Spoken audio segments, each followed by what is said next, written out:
exportar a partir do Brasil e colocar todo o seu dinheiro. Lula é o filho do Vargas com complexo de Édipo. É por aí. É ainda pior que o complexo de Édipo. Porque o Édipo, pelo menos, queria reinar no lugar do pai. Lula quer ser apenas um fantoche de outros reis. É um complexo de Édipo rebaixado.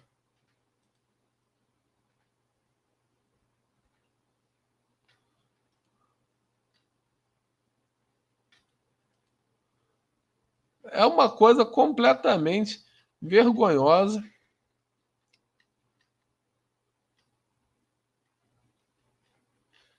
E isso tudo é atribuição do Banco Central. Quando a gente está falando do Banco Central, a gente também está falando disso, do controle sobre a entrada e a saída de dinheiro do país, de divisas do país. Efetivamente, hoje o Estado não tem mais controle nenhum sobre o que entra e o que sai. O que entra e o que sai do Brasil está tudo controlado pelo sistema financeiro transnacional.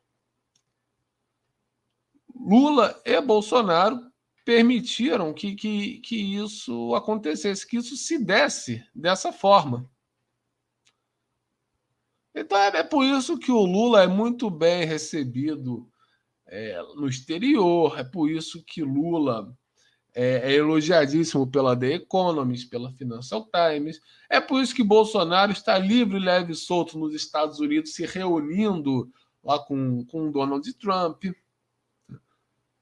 É por isso que Lula e Bolsonaro são líderes escolhidos de fora do país para manter o Brasil subjugado ao exterior.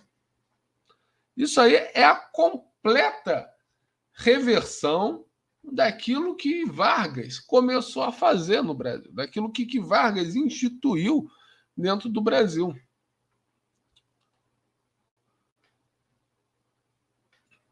Porque ao contrário do que se diz, do que se pensa, Getúlio Vargas não queria estatizar o Brasil. Getúlio Vargas não queria colocar o Estado em tudo, não queria criar estatal para tudo. Isso aí é o que o Brasil paralelo, ou melhor, o Brasil lero-lero, o Brasil paralerdos fala. Não, o Getúlio queria estatizar tudo, queria socializar tudo, muito pelo contrário. Nenhum presidente teve mais respeito pela iniciativa privada brasileira do que Getúlio Vargas. Getúlio Vargas não criava estatal a rodo. Aliás, se a gente for ver bem, a maioria das estatais foram criadas por Juscelino e pelos militares. Getúlio Vargas só criava uma estatal quando não havia empresário brasileiro para assumir aquela tarefa. Então, antes de Getúlio criar a Petrobras, Getúlio deu todos os incentivos para que empresários brasileiros construíssem refinarias. A refinaria Ipiranga, no Rio Grande do Sul, foi construída na década de 30 com o apoio do governo federal. Era uma refinaria privada.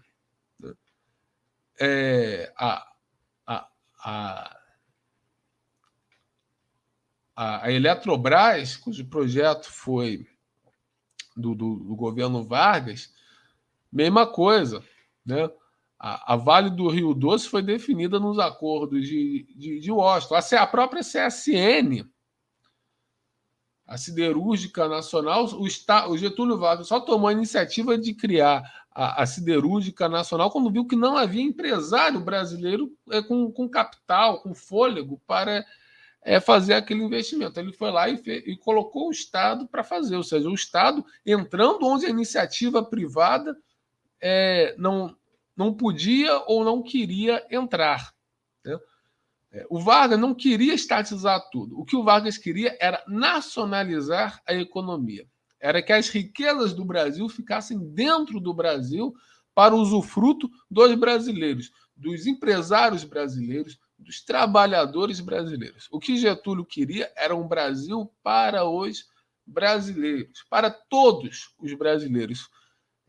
Para os brasileiros que trabalham e produzem, para o brasileiro que tem uma fábrica, para o brasileiro que é empregado numa fábrica, para o brasileiro que tem um comércio, que tem uma vendinha, que é um funcionário público, enfim, para todos os brasileiros.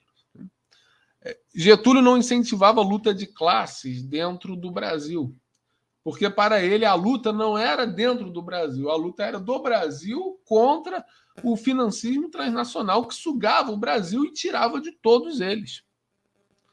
Getúlio Vargas entendeu muito bem que a verdadeira luta de classes não era entre o patrão e o empregado dentro do Brasil, era entre quem trabalha e produz aqui dentro e quem suga lá de fora as nossas riquezas. Então, Getúlio propôs um pacto entre patrões e empregados, entre empresários e empregados, propôs um pacto social entre eles para que ambos usufruíssem das riquezas do Brasil. E para isso ele precisa que o que fosse produzido dentro do Brasil, o que fosse do Brasil, ficasse dentro do Brasil. Por isso que Getúlio instituiu o monopólio cambial, por isso que Getúlio criou um Instituto de Resseguros do Brasil para impedir a alienação econômica das empresas brasileiras. Instituto de Resseguros do Brasil, inclusive, cujo processo de desestatização culminou no governo Lula. Foi o Lula que acabou de desmantelar o IRB. Ou seja, mais um golpe de Lula contra a era Vargas. O sentido da era Vargas não era socializar, criar um comunismo, nada disso. Getúlio não era comunista. Getúlio era trabalhista, era nacionalista. E o sentido de trabalhismo de Getúlio era incentivar aqueles que participam da economia, aqueles que são economicamente ativos, fossem eles empregados ou patrões. Getúlio queria uma economia brasileira, uma economia para servir aos brasileiros de todas as classes, de todas as regiões, de todas as origens. O Brasil para os brasileiros. Era isso o que Vargas queria.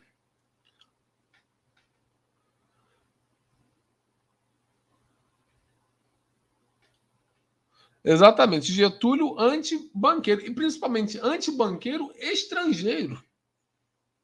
Porque se o banqueiro brasileiro quisesse participar da economia brasileira, quisesse apoiar a economia brasileira, também teria o suporte. Basta ver o caso da família Guinle, que era dona do Banco Boa Vista, era o Carlos Guinle, que era o dono do Banco Boa Vista. Os Guinle eram muito próximos do Getúlio. Inclusive, o Guilherme Guinle, que é irmão do Carlos Guinle, o Guilherme Guinle, que era dono do Porto de Santos, ele foi fundamental para Getúlio criar a legislação trabalhista, criar a CLT. Ele esteve à frente das negociações do governo brasileiro, ele representando o governo brasileiro nos Estados Unidos para a criação da Vale e da Vale do Rio Doce e da CSN. Guilherme Guinle, a família Guinle era uma família de empresários nacionalistas e muito próximos de Getúlio. Eles tinham um banco, mas o Banco Boa Vista estava a serviço da economia brasileira. Então, Getúlio era contra o banqueiro que só queria especular, mas se o banqueiro quisesse investir aqui dentro, Getúlio estava apoiando, porque o sentido da era Vargas era esse. O sentido da era Vargas era de construção, não de negação, de destruição, de ficar criando problema à toa. E é claro como o Gilberto muito bem colocou, é óbvio que o Brasil Paralelo odeia Getúlio Vargas. Porque o Brasil Paralelo não tem interesse num Brasil para brasileiros. O Brasil Paralelo não tem interesse sequer num Brasil real. Porque se eles tivessem interesse num Brasil real, o nome deles seria Brasil Brasileiro e não Brasil Paralelo. Que negócio é esse de Brasil Paralelo? Eu não conheço Brasil Paralelo, eu só conheço um Brasil, que é o que eu vivo. Se eles vivem num Brasil paralelo, isso é problema deles. Mas eu não quero viver nesse Brasil paralelo deles. Eu quero viver no Brasil que é brasileiro. Eu quero viver no Brasil que eu nasci, no Brasil que eu cresci, no Brasil que é o meu país. É esse Brasil que eu quero. Não é nenhum Brasil paralelo. Se eles querem viver no Brasil paralelo, eles que entrem lá num buraco de minhoca e fiquem, né, na realidade paralela deles. Eu quero o Brasil brasileiro. Eu quero o Brasil que Getúlio Vargas construiu. Eu quero o Brasil que os governos que vieram depois de Vargas e mantiveram aquele sentido nacionalista, desenvolvimentista, ajudaram a construir. É esse o Brasil que eu quero.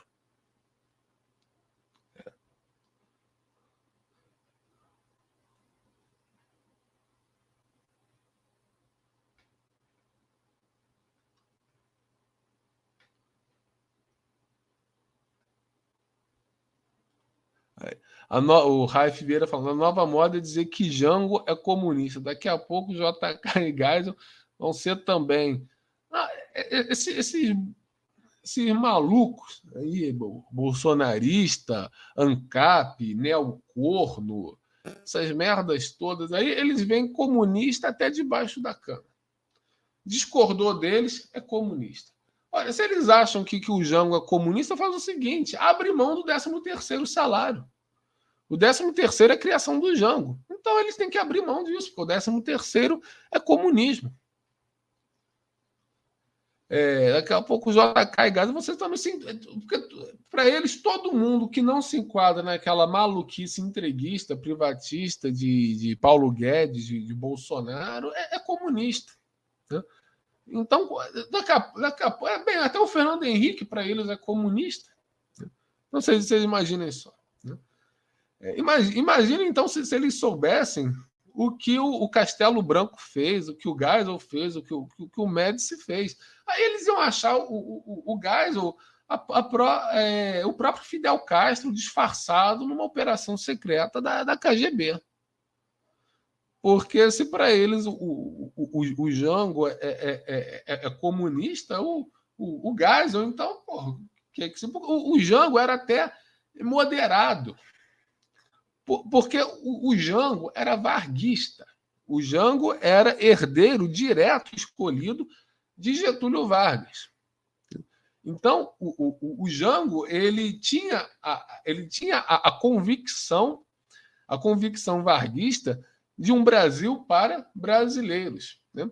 De um Brasil que não deveria alimentar luta de classes interna, de um Brasil cuja política deveria equilibrar os interesses dos patrões e dos empregados a serviço da soberania nacional, a serviço do desenvolvimento nacional. Tanto é que Jango tratava a pão de ló a iniciativa privada, muito mais do que os militares. Tanto é que vejam, por exemplo, o caso da Paner. O dono da Paner, né, não me recordo agora o nome, não sei se era o Wallace Simmons, não tenho certeza agora. Né? O dono da Paner era unha e carne com o Jango. A Paner era uma grande empresa privada brasileira de linhas aéreas. Veio o governo militar do Castelo Branco, né? Dito o liberal do governo, né? Do mais liberal dos militares, veio o governo Castelo Branco e estatizou parte da Paner. Aí a parte de reparo e manutenção virou a Selma, que foi integrada ao acervo da aeronáutica, e as linhas aéreas ficaram a cargo da Varig. Os governos militares tinham uma relação muito mais conflituosa com o empresário brasileiro do que o próprio Jango, do que o próprio Getúlio. Então, por quê? Porque os governos militares queriam um crescimento rápido, assim como o Juscelino, né? Aliás, a política econômica dos governos militares em geral foi muito parecida com a do Juscelino, que é meta de crescimento rápida, né? Então, o que eles fizeram? Eles fortaleceram o capital estatal, eles fortaleceram a empresa estatal, multiplicaram e robusteceram a empresa estatal e, ao mesmo tempo, incentivaram a vinda de empresas estrangeiras para o Brasil com a condição de transferência de tecnologia, né? Que era o que o Juscelino fez, e foi o que o Deng Xiaoping fez na China, nos anos 80. O Deng Xiaoping não inventou nada, o Deng Xiaoping só aplicou na China aquilo que os Juscelinos militares fizeram no Brasil. Então, em vez dos Juscelinos, dos militares, esperarem se criar um capital brasileiro, eles incentivaram essa criação de capital brasileiro a partir do capital, a partir do Estado, da empresa estatal e da empresa estrangeira, que era tecnologicamente mais adiantada. Por isso que tanto no governo JK quanto nos governos militares, o que teve força foi a empresa estatal e a empresa estrangeira transferindo tecnologia, e efetivamente transferia. Algumas vezes, em alguns casos, até mesmo para empresas estatais, como foi o caso da Telebrás. E aí o empresário brasileiro cresceu, se desenvolveu nesse período, mas teve que se esforçar mais para correr atrás, para acompanhar essa marcha de desenvolvimento, né? Ao passo que o Jango preferia um crescimento mais lento, mas que desse mais espaço para o empresário privado brasileiro.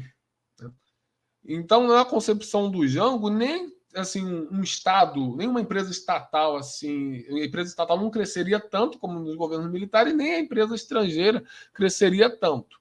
Embora o Jango tenha também contribuído para o fortalecimento da empresa estatal e para também o fortalecimento da empresa estrangeira. A SKF entra no Brasil no governo Jango, por exemplo. Mas a prioridade era o capital privado nacional, era o empresário nacional. O Jango tinha uma relação mais próxima com o empresariado brasileiro do que os militares.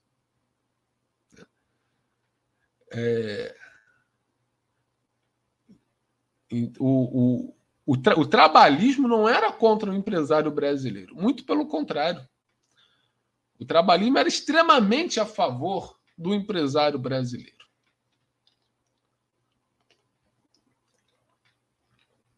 Não que o Juscelino e os militares não fossem, eles também incentivaram o empresário brasileiro, mas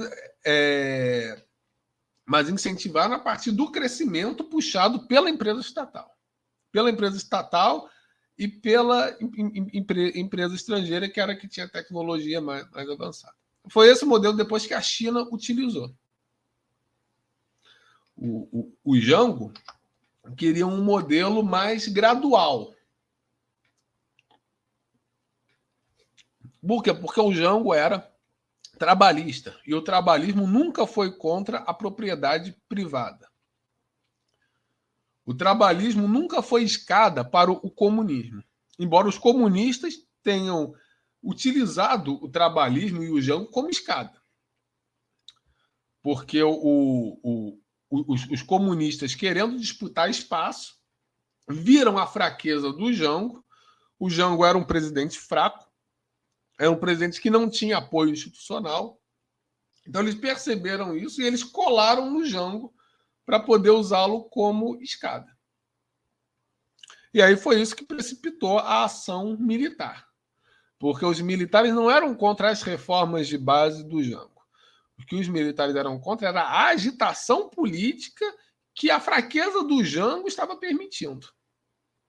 Mas isso não quer dizer que o Jango fosse comunista. Muito pelo contrário. Aliás, sobre o Jango,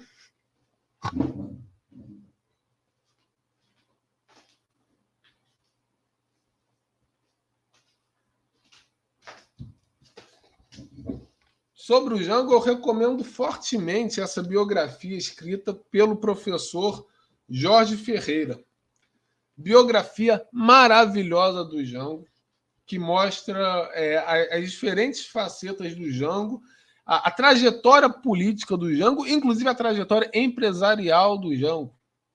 Porque o Jango, ao contrário do que se pensa, não era um perdedor, não era um fracassado. O Jango era um empresário rural muito bem sucedido. O Jango sabia fazer dinheiro.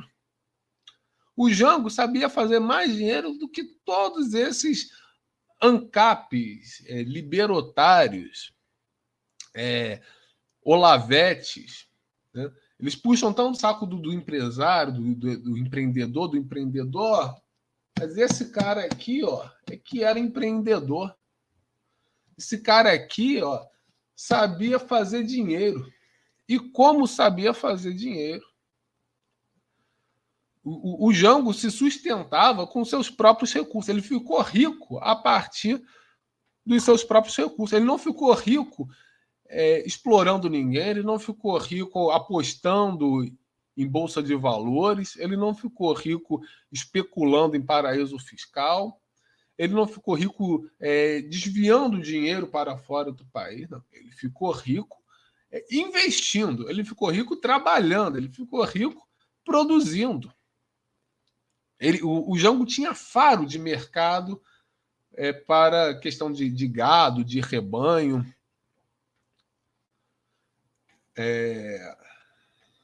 E no governo, o Jango queria fazer um pacto social, só que não havia condições políticas para aquele pacto social. O Jango foi sabotado pelo golpismo e pela subversão, tanto à direita quanto à esquerda. A direita queria derrubar o Jango porque diziam que ele era comunista, essas merdas todas. A esquerda queria derrubar o Jango também porque via o Jango não como um líder em si, não via o trabalhismo como um valor em si, mas como um meio para o comunismo chegar ao poder. Isso é um ponto que esse livro aqui aborda muito bem. Claro, o Jorge Ferreira tem as suas simpatias mais à esquerda, mas o Jorge Ferreira aponta muito bem os erros e as merdas que a esquerda fez no governo do Jango. Né? O Jorge Ferreira escreve nesse livro aqui como Cuba tentou um golpe contra Jango. Cuba chegou a mandar armas para um golpe contra o Jango. Cuba queria derrubar o governo do Jango. Fidel queria isso.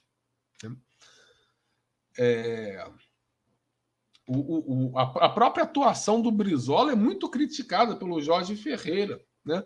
Embora eu considere o Brizola um grande governador do Rio de Janeiro e do Rio Grande do Sul, a atuação do Brizola no governo Jango foi uma atuação. Involuntariamente, o Brizola contribuiu para sabotar o governo do Jango, porque o radicalismo do Brizola não tinha vez e só serviu para alimentar o golpismo da direita. E fora aquele bando de parasita, de verme, que se aproveitou da fraqueza do Jango para fazer a própria politicagem. A turma de Cabo Anselmo, a turma de Marighella. Isso é tudo lixo, lixo, lixo. Né?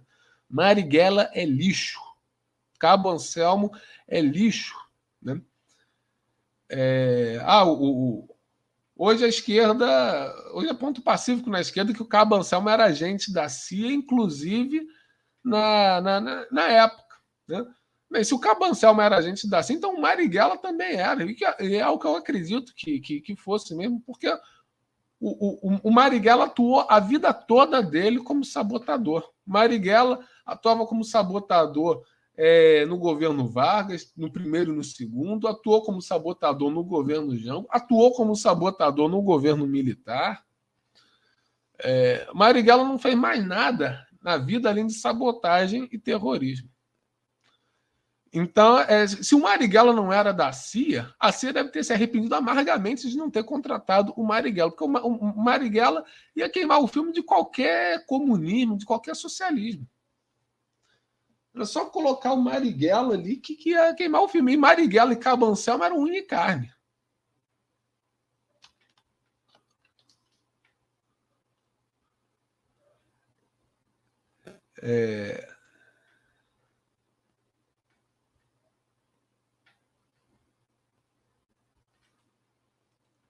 Não, isso não é verdade, tá? O Brizola não ferrou o campo industrial do Rio de Janeiro. Muito pelo contrário, o Brizola lutou para manter o campo industrial. O problema é que a indústria toda do Brasil, na época, estava se desmanchando. Ainda mais no segundo governo do Brizola, que foi em pleno governo Collor. O Collor abriu as porteiras para importação e ferrou a indústria brasileira. E é claro, o campo industrial do Rio de Janeiro sofreu bastante. O Brizola lutou para manter a indústria aqui. Então não é verdade que o Brizola tenha prejudicado a indústria do Rio de Janeiro. Muito pelo contrário.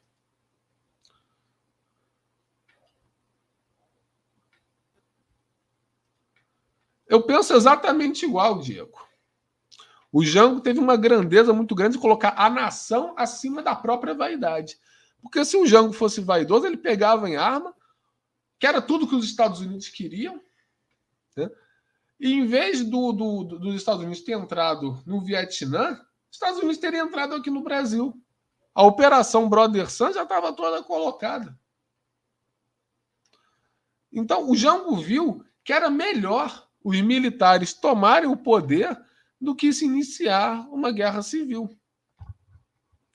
E por que o Jango teve essa grandeza de divisão? Porque o Jango era formado na tradição varguista, na tradição getulista. A tradição getulista de colocar a nação acima do próprio eu. Então, da mesma forma que Getúlio se matou para impedir uma guerra civil, Jango aceitou o golpe, né? Para não ter uma guerra civil, para manter a unidade nacional.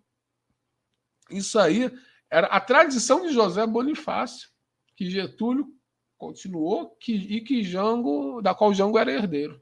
Né? Por quê? Porque Jango era nacionalista. Jango preferia sofrer pessoalmente do que ver o país se acabar. E o Brizola só foi entender isso mais tarde. O Brizola não entendia isso na época. Mas quando o Brizola esteve no exílio, o Brizola compreendeu o Jango. E o Brizola perdoou o Jango. O Brizola ficou muito tempo sem falar com o Jango, porque achava que o Jango era um covarde, um frouxo, até mesmo um vendido. Mas depois o Brizola foi entender. E quando o Brizola conseguiu entender isso, é que o Brizola conseguiu conseguiu voltar para o Brasil e fazer um grande governo à frente do Rio de Janeiro. Um governo completamente diferente daquele que ele queria fazer nos anos 60. O Brizola do início dos anos 60 era um incendiário, era um carbonário. O Brizola dos anos 80, ele fazia a política varguista. O Brizola foi um grande governador do Rio de Janeiro.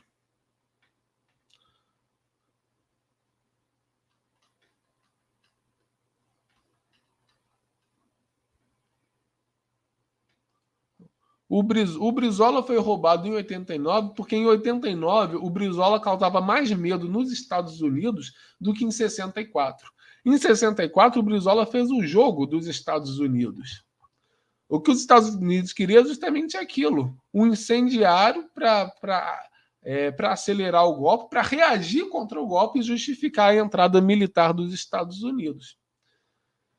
O Brizola, em 89, já era herdeiro do varguismo. O Brizola, em 89, já ia fazer uma política à la Getúlio, uma política do Brasil para os brasileiros, fortalecendo os nossos empresários, favorecendo a criação de empregos, de bem-estar social dentro do Brasil. Em 89 era essa a proposta do Brizola: unir o Brasil contra o sistema financeiro transnacional. Isso os Estados Unidos não admitiam.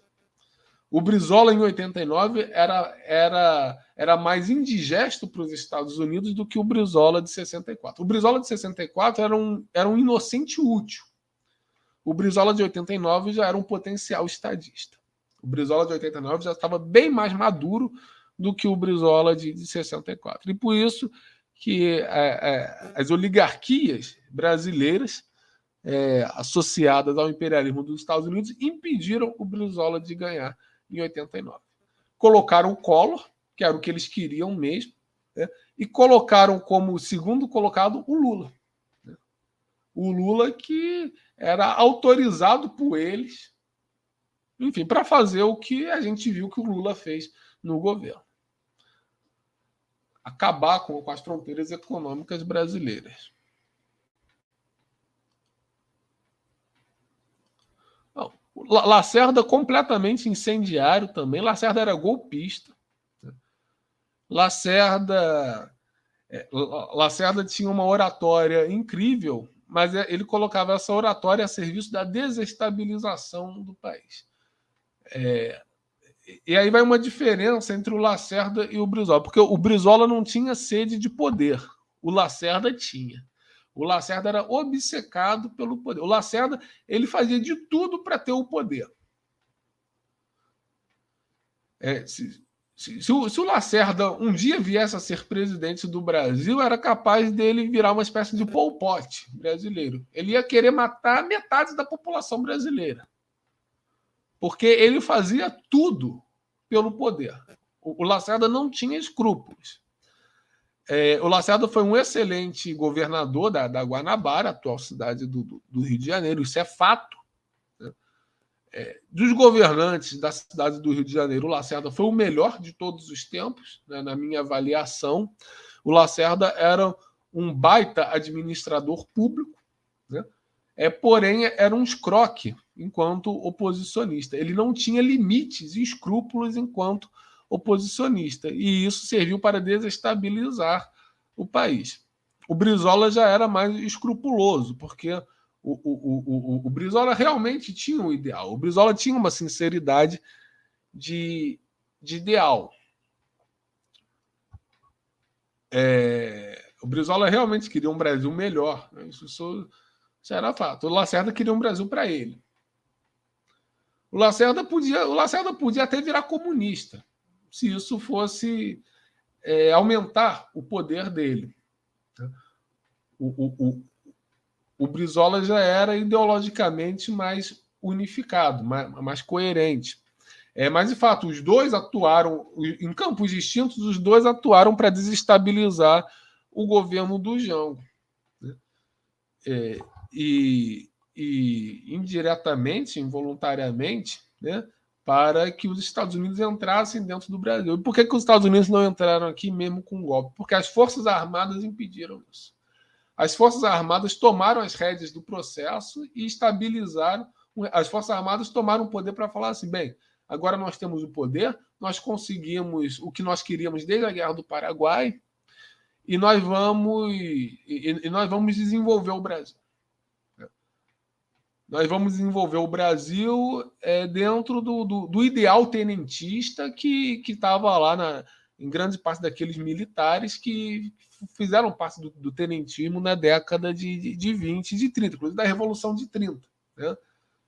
Muitos deles estiveram com Getúlio. Né? Então, os militares queriam desenvolver o Brasil.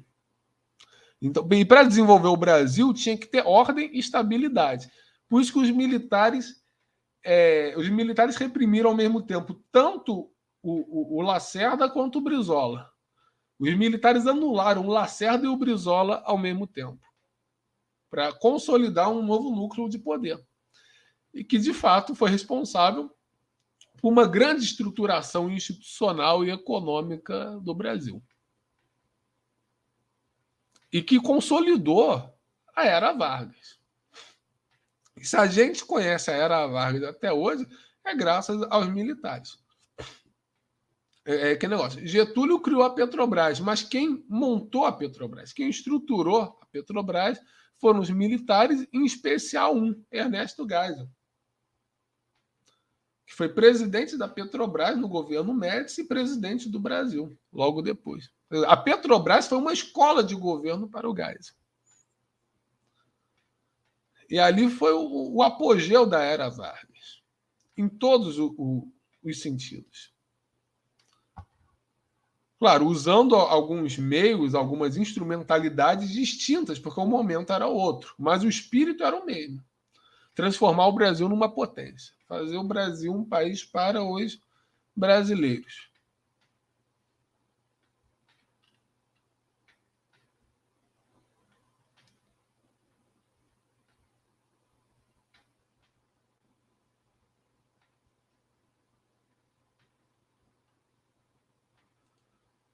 O Lacerda jogava com os Estados Unidos em benefício próprio.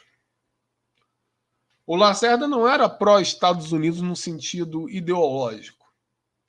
O Lacerda via os Estados Unidos como um centro de poder que poderia ajudá-lo a tomar o poder. Tanto é que quando o Lacerda foi governador da Guanabara, ele comprou várias brigas com os Estados Unidos. Uma delas foi em relação ao porto de Sepetiba. Porque o Lacerda queria que o porto de Sepetiba fosse de uso exclusivo da Cozigua. A Cozigua foi uma siderúrgica que o Lacerda criou na zona oeste do Rio de Janeiro para estimular a industrialização da área. O Lacerda criou o perímetro do distrito industrial da zona oeste do Rio, que existe até hoje, muito chumbado, mas ainda existe. E para inaugurar essa zona industrial, o Lacerda criou a Cozigua, que era uma empresa estatal de sociedade mista do governo da Guanabara. E o Lacerda pegou o porto de Sepetiba todo para ele, todo para a Cozigua. E nisso ele comprou uma briga com a Hana Mining, porque a Hana Mining pleiteava o uso. A Hana Mining era uma mineradora estadunidense. A Hana Mining pleiteava o acesso ao porto de Sepetiba. E a Hana Mining era uma das grandes mineradoras do mundo naquela época. Quando convinha ao Lacerda, ele comprava briga com os Estados Unidos. Quando convinha a ele se aproximava dos Estados Unidos. Mas eu não vejo o Lacerda como alguém ideologicamente pró-Estados Unidos. Ele era um oportunista. E foi por isso também que quando os militares trucidaram politicamente o Lacerda, os Estados Unidos não fizeram nada em defesa dele, porque os Estados Unidos sabia que ele era apenas um oportunista. Perfeito, Márcio. O Meirelles foi o posto de Ipiranga do Lula. Ou seja, alguém chancelado pelo capital transnacional para sugar as riquezas do Brasil. O Meirelles foi indicado diretamente pelos Estados Unidos quando o Lula foi visitar o Bush antes mesmo de assumir o governo. A indicação do Meirelles não partiu do Lula, partiu dos Estados Unidos. E o Meirelles, que na época era afiliado ao PSDB, ao partido que foi derrotado em 2002, e era presidente do Banco de Boston, que era um dos maiores do mundo, né? O Meirelles foi direto para o Banco Central para enfim, abolir as fronteiras econômicas brasileiras. E o Lula chancelou isso. O Lula avalizou essa coisa, assim como o Bolsonaro avalizou o Paulo Guedes. Cada um avalizou o seu posto Ipiranga.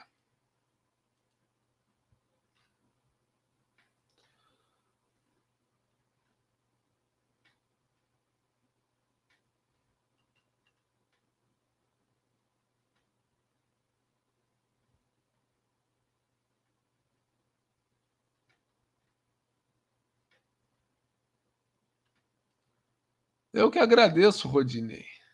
Estamos aqui justamente para isso, para construir conhecimento de verdade.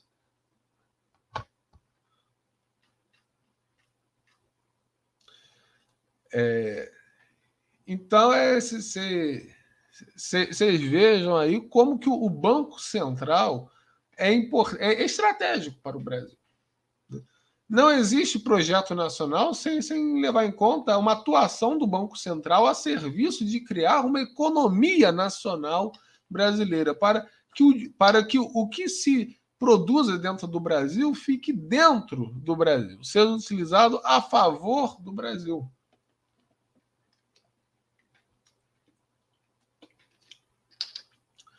O Banco Central não é só um lugar onde se discute juros. O Banco Central é um lugar onde se decide a forma geral que a economia brasileira vai ter. Se é uma forma geral que vai incentivar uma economia brasileira para gerar desenvolvimento dentro do Brasil, ou se vai ser uma forma para sangrar a economia do país, como é o caso hoje.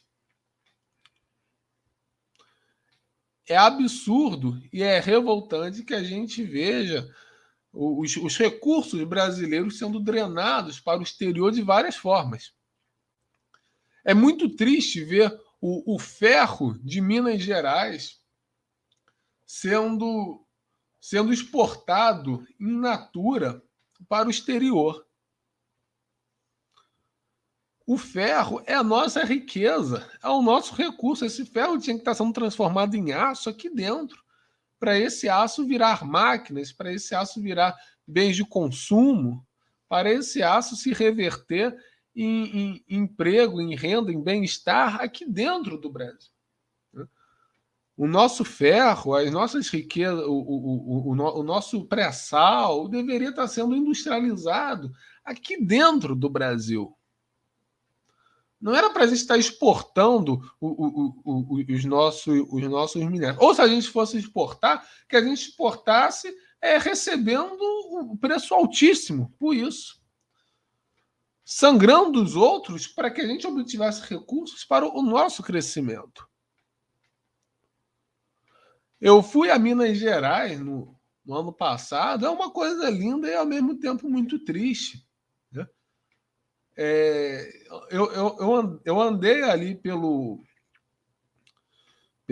Parque das Mangabeiras, que fica dentro de uma jazida de ferro, e é muito bonito a gente ver o ferro brotando do chão. A gente tropeça em ferro. A gente olha para o chão, o chão é de ferro. As pedras são de ferro. Você pega uma pedra cheia de terra, aí você pega ela, quebra, está cheia de ferro ali dentro. É muito bonito isso. E ao mesmo tempo triste, porque esse ferro vai todo para fora. Esse ferro não fica aqui dentro do Brasil. Mas esse ferro é nosso, esse ferro é do nosso chão. Esse ferro é tirado aqui dentro pelos nossos compatriotas. Esse ferro não tem que ficar indo para o exterior. Aí, logo depois, eu fui à Vitória, no Espírito Santo. Eu vi ali o porto de Tubarão, onde sai esse ferro todo de Minas Gerais. Então, quando Getúlio Vargas criou a Vale do Rio Doce, criou a CSN, era para a gente transformar esse ferro em aço aqui dentro do Brasil. Agora esse ferro está sendo transformado em aço na China. Esse ferro está sendo transformado em aço na puta que pariu. Mas não está sendo transformado em aço aqui dentro, que era onde tinha que estar sendo transformado, onde tinha que estar sendo trabalhado. É humilhante a gente vender ferro in natura para a China e depois comprar o produto industrializado de aço deles. O aço que foi feito com o nosso ferro. A gente está sangrando duplamente. A gente sangra quando a gente exporta a nossa matéria-prima e a gente sangra duplamente quando a gente importa o material de aço que foi industrializado lá fora com o nosso ferro. É uma sangria dupla. Que é multiplicada pela sangria de divisas que o Banco Central permite acontecer. Então, a mineradora exporta ferro para o exterior e coloca 100% do lucro dela lá fora, sem pagar imposto nenhum. Porque Henrique Meirelles e Paulo Guedes assim quiseram, e Lula e Bolsonaro chancelaram. Vê se era esse o Brasil que Getúlio Vargas queria, vê se era esse o Brasil que José Bonifácio queria. Não era. E é por isso que o Brasil está ficando cada vez pior. É por isso que o Brasil está ficando cada vez mais esmerdalhado. É por esse tipo de coisa que as cidades brasileiras estão em colapso. Qualquer chuvinha agora já alaga tudo, já destrói tudo. Porque não tem mais investimento. E por que não tem mais investimento? Porque o dinheiro não fica dentro do Brasil. O Brasil tá com a O Brasil não tá nem com a porteira aberta. O Brasil não tem mais porteira. O Brasil não tem mais muro. Aqui cada um entra e sai a hora que quer. O capital entra e sai. O capital chega aqui, lucra aqui dentro com juros altíssimos, depois vai para fora sem ter produzido nada, sem ter ajudado nada, só tirando da gente.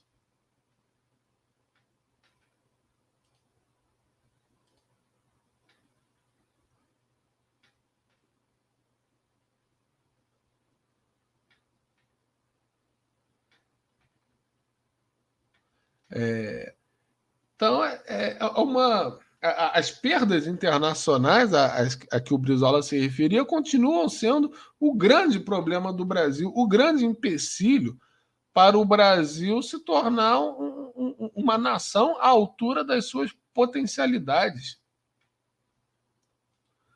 É exatamente isso, Gilberto. Agora eu sei porque o Brasil está sem dinheiro, todo lá fora. É por isso que nunca tem dinheiro aqui dentro. Porque o dinheiro que acontece aqui, o dinheiro que é criado aqui, vai todo para fora. A riqueza não fica aqui dentro do Brasil, a riqueza que é produzida aqui dentro não fica aqui dentro.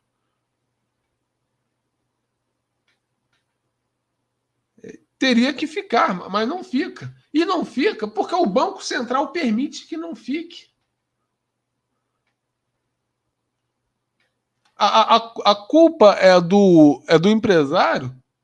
Eu nem digo que a culpa seja do empresário, porque o empresário está visando o seu próprio bem, o seu próprio interesse, o seu próprio lucro. O empresário ele vai atuar nas linhas definidas pelo Estado, nas linhas definidas pelo Banco Central. Se o Banco Central permite que ele coloque todo o dinheiro dele lá fora, ele vai fazer isso.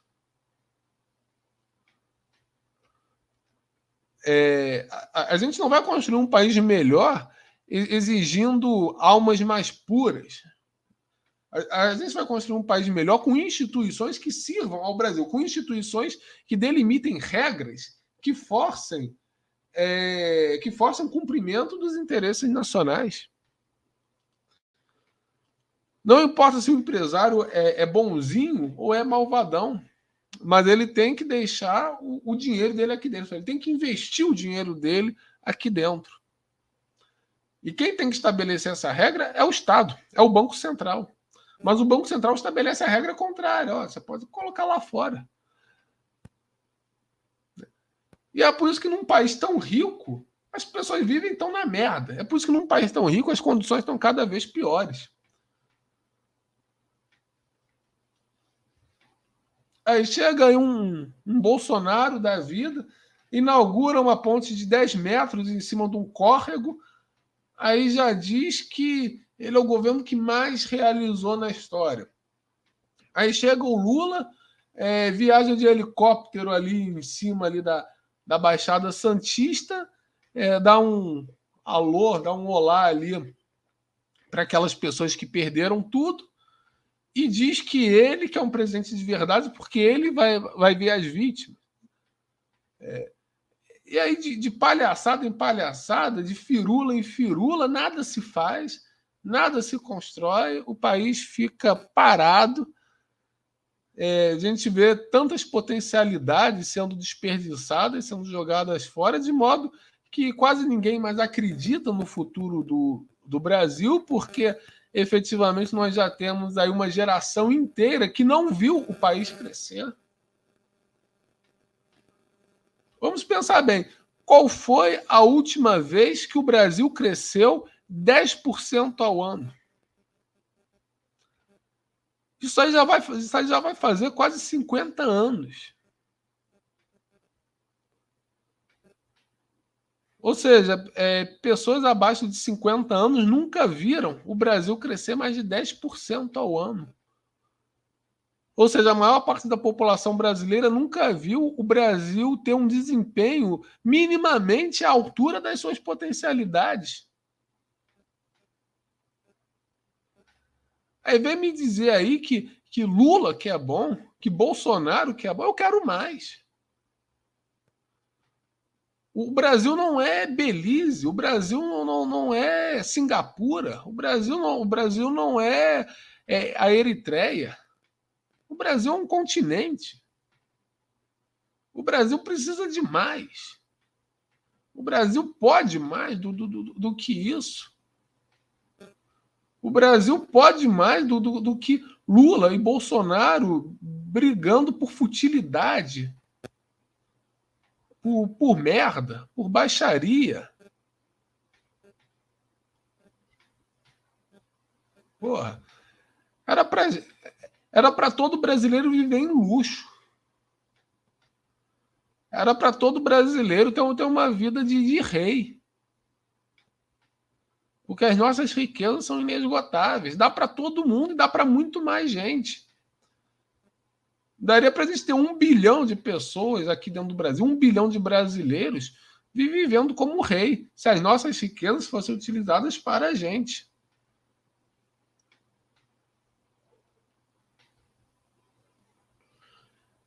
O Brasil não é só um país, o Brasil é um império, o Brasil é um continente, o Brasil não pode se contentar com pouco, o Brasil não pode se contentar com miudezas, com ninharias, com ouro de tolo. O Brasil tem que ter grandes ambições, tem que ter grandes metas, como a gente já teve. Era normal o Brasil crescer 10% ao ano.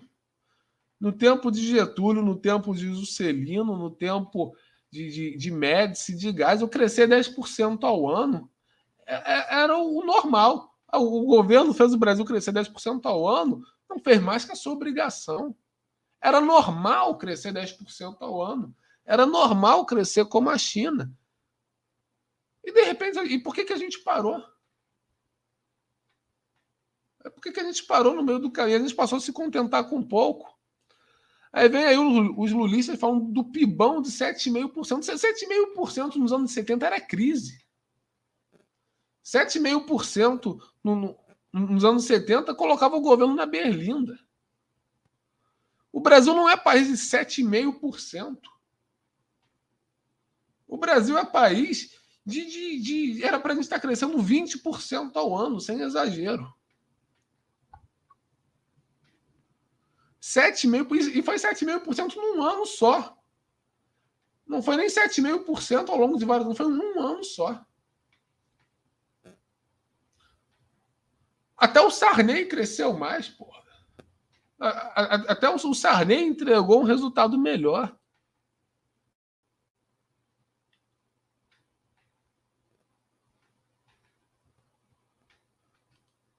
Se contentar com 7,5%, pelo menos o Lula ainda teve 7,5%, porque o Bolsonaro fez o Brasil crescer 1% e os bolsonaristas ficaram comemorando a recuperação econômica, que era o melhor resultado, que o Brasil estava voando com o Bolsonaro. Como é que alguém tem a pachorra de falar um negócio desse? Que o Brasil crescendo 1% ao ano, que o Brasil estava voando. Que ideia de Brasil que essa gente faz? Para achar que crescer 1% ao ano tá bom. Essa gente não sabe o que é o Brasil. Essa gente não sabe do que o Brasil, do que o Brasil é capaz, das potencialidades do Brasil. Comemorar 1% ao ano. Comemorar um ano específico que teve 7,5%. A verdade é que há 30 anos que o Brasil está estagnado. Há 30 anos que o Brasil está parado, vivendo daquilo que foi construído nas gerações anteriores. Imagina se o Brasil tivesse parado em 1960. A gente seria um Sudão. O Brasil seria uma África subsaariana. Imagina então se não tivesse tido Juscelino, se não tivesse tido Getúlio, a gente seria o quê? Uma Mauritânia. A gente seria uma merda dessa. Ia ter brasileiro fugindo para a África, porque na África ia estar muito melhor do que aqui. Imagina se em vez de Getúlio, de Juscelino, a gente tivesse tido gente com mentalidade de Lula e Bolsonaro. O Brasil já teria ganho aí uns 500 Nobel da Paz e não teria uma siderúrgica. O Brasil teria a liderança permanente do Conselho de Direitos Humanos da ONU, mas o Brasil não teria uma refinaria, o Brasil não teria uma universidade, o Brasil não teria nada. O Brasil seria um deserto de miseráveis e meia dúzia de oligarcas brincando de iluministas globais.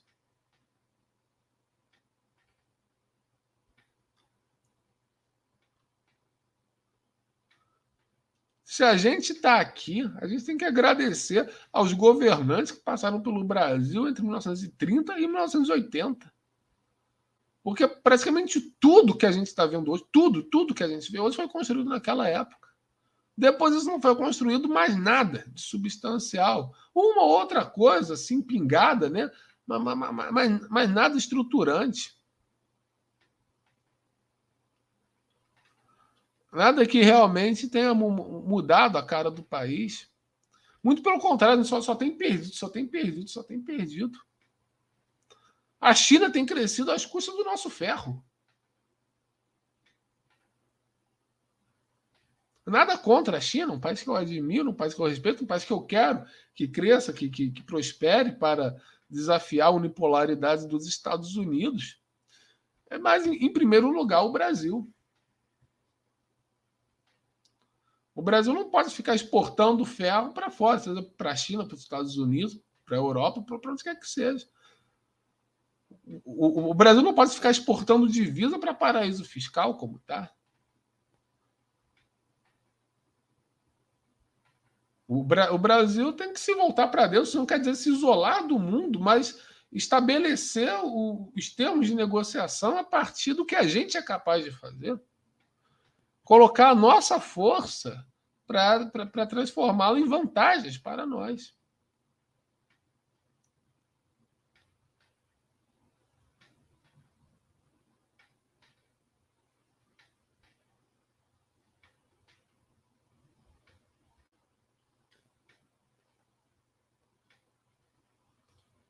Pois é, o que está em curso é um processo de congolização do Brasil.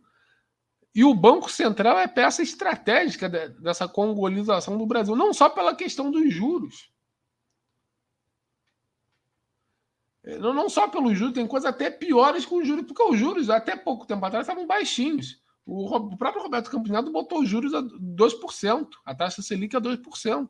E não melhorou nada. Não resolveu nenhum problema do Brasil. Porque os problemas do Brasil são muito mais estruturais. São muito mais estruturantes. O Banco Central cria problemas muito mais estruturantes para o Brasil, como, por exemplo, quando permite a evasão completa de divisas sem pagar nenhum imposto. Quando permite que bancos estrangeiros operem livremente o câmbio brasileiro. Aí não tem país que aguente. Não tem riqueza que se cria aqui dentro, porque toda ela é bombeada lá para fora. O Banco Central virou uma bomba de sucção do Brasil para mandar lá para fora. E todos os últimos governos participaram disso. Todos os últimos governos foram responsáveis por ter criado essa situação.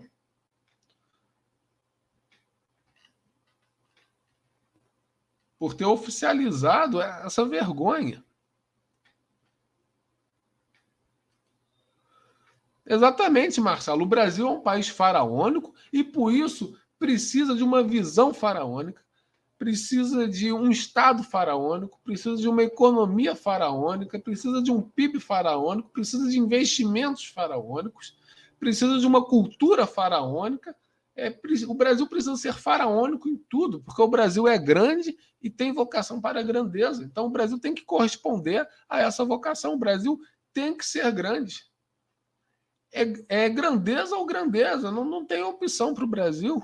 O Brasil não pode se pensar como se fosse Porto Rico, como se fosse Luxemburgo, como se fosse a Eritreia. O Brasil tem que se pensar como uma potência, como um país que pode influir nos rumos mundiais, como um país que tem tudo para ser aquilo que ele quiser. Se a gente quiser ser o maior dos maiores, nós temos capacidade e recursos para isso. Por que o Brasil se conforma com tão pouco? Por que o Brasil se contenta com tão pouco?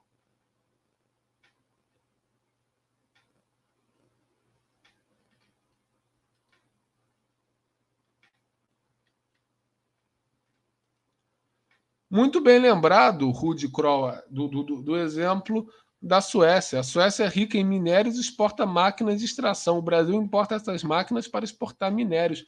Lamentável, absolutamente lamentável. E vou dizer mais, até hoje na Suécia não tem mineradora estrangeira. Todas as mineradoras na Suécia são mineradoras suecas. E a principal mineradora, a LKAB, é uma empresa 100% estatal. A Suécia, até hoje, tem a sua Vale do Rio Doce estatal. E a Suécia é um dos países da Europa mais ricos em ferro, e ela utiliza essa vantagem dela em ferro para determinar os preços do ferro. E ela utiliza esse ferro internamente. A Suécia não exporta todo o ferro. A Suécia usa a maior parte do seu ferro para produzir máquinas. A Suécia é um país altamente industrializado e é essa indústria que permite a Suécia ter o alto nível de desenvolvimento econômico que tem. O arcabouço institucional da Suécia, ao longo de séculos, desde lá o Gustavo Vasa, que fundou o Estado sueco moderno, no século XVI, o Estado Nacional Sueco modelou a economia do país para que as riquezas do país ficassem dentro do país. E você veja, a Suécia, que é um país muito menor que o Brasil, já conseguiu um altíssimo padrão de desenvolvimento econômico e social. Imagina o que o Brasil não seria capaz de fazer. Se a Suécia conseguiu, imagina o que o Brasil não conseguiria.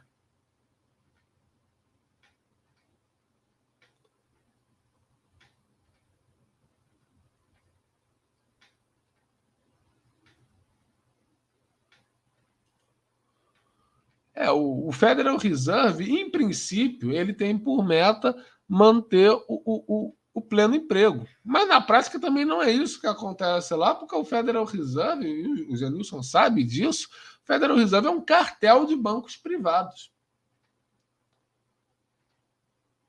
Pelo menos eles ainda têm assim, o pudor de colocar o pleno emprego como um objetivo. Aqui nem esse pudor os oligarcas aqui têm.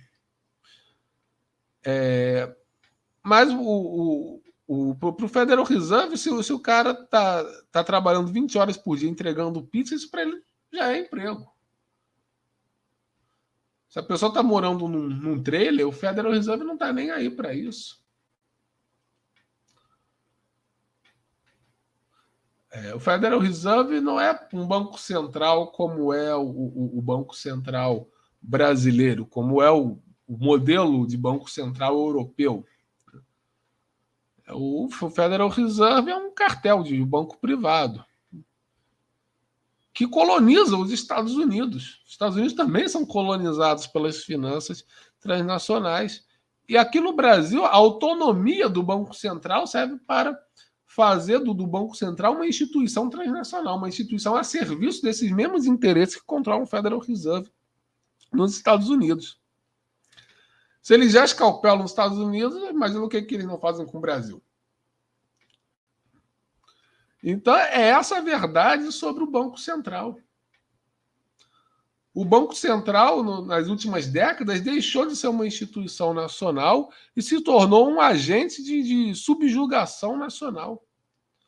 Se tornou uma bomba de sucção para promover as perdas internacionais, para drenar as riquezas do Brasil para o exterior.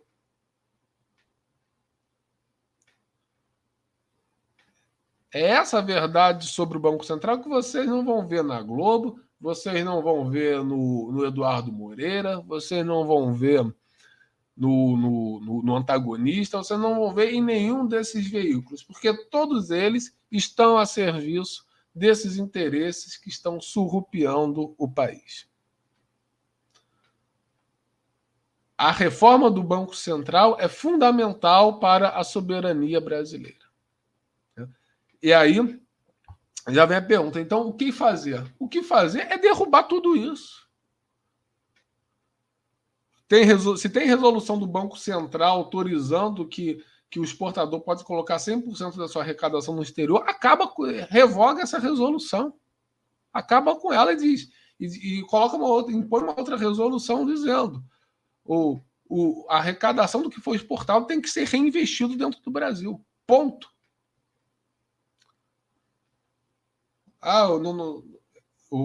Tem uma lei que revoga o imposto sobre remessa de lucro para o exterior. Então, revoga essa lei e volta a cobrar imposto sobre a remessa de lucro para o exterior. É simples, porque todas essas decisões foram políticas, então elas têm que ser revertidas pela política, mas para isso é preciso que haja vontade, que haja organização para se tomar essa decisão. Tem que haver toda uma regulamentação da política monetária para fechar novamente as fronteiras econômicas do Brasil e garantir que os nossos recursos, as nossas riquezas sejam nossas, para garantir que o Brasil seja dos brasileiros. Então tem que revogar tudo isso aí que foi feito nos últimos 30 anos, que derrubou a fronteira econômica do Brasil e reerguer essa fronteira. É isso que tem que ser feito. Isso só pode ser feito pela política. E por uma política nacionalista, por uma política que coloque o Brasil em primeiro lugar. E uma política nacionalista não vai vir nem de Lula e nem de Bolsonaro. Nenhum dos dois tem nada a oferecer nesse sentido. Todos os dois estão vinculados a interesses que querem manter o Brasil submisso e subjugado. Já falei isso aqui e repito. Lula e Bolsonaro são agentes do rebaixamento nacional. Lula e Bolsonaro estão aí para aviltar os termos do debate político, para emburrecer a população, para distrair a população e para facilitar o sequestro do país por interesses transnacionais. E é por isso que nenhum dos dois vai se ferrar efetivamente, porque os dois estão a serviço de interesses que poderosos que controlam o Brasil. Mas esses interesses, eles não são absolutos, né? Esses interesses, eles podem ser derrotados se houver força política para isso. E essa força política se manifesta através do uso do Estado para fins nacionalistas. Por isso que disputar a política é fundamental. Fora da política, não vai ter salvação para o Brasil. A gente pode salvar a nossa alma fora da política. Fora da política, a gente salva a alma. Mas se a gente quiser salvar o Brasil, vai ter que ser dentro da política. Só a política pode salvar o Brasil. Não tem outro jeito.